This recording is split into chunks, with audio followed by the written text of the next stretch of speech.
Welcome everyone, this is Alex Burke from the Salem Museum and Historical Society, and we're here for a special edition of White Glove Wednesday, as we're here to talk about Salem's connection to Victory in Japan Day, or VJ Day. And on August 14, 1945, Imperial Japan surrendered to the Allied nations, thus ending the Second World War. And once word reached Salem, the community came to celebrate it in force. Citizens flocked to their cars where they cruised the streets of Main Street, throwing confetti and honking their horns. There was a bonfire held on Roanoke College's front campus that brought the citizens of Salem, Roanoke College's summer students, and their faculty together to celebrate this world event. But Salem wasn't quite done yet.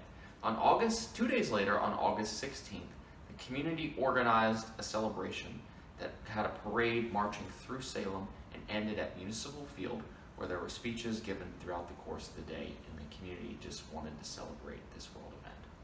It's a sharp contrast between Victory in Japan Day and Victory in Europe Day a few months earlier.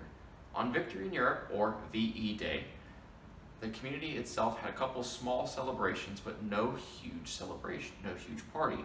That's because we realized the war wasn't over yet, and Japan was still fighting. But after Japan's surrender, the community realized the boys were coming home and the war is finally over. But you may be asking yourself, Alex, that happened in the middle of August. Why are you telling me about this right now at the beginning of September? And that's because in the United States, we celebrate Victory in Japan Day on September 2nd, because that's when the formal treaty was signed, surrender treaty that was signed with Japan. And it was held on the battleship USS Missouri, which was one of the finest battleships in all of the Navy. And it was on one of the front decks. You can see the delegation from Japan, the Americans delegation with the surrender treaties on that table. All around, Navy seamen and military officers are watching the celebration itself take place. And this is where Salem gets its connection to Victory in Japan Day, and where I get to have my White Glove Wednesday moment here, because Salem native Brigadier General Guy Denit was actually present at the surrender. And here is a picture of Brigadier General Denit.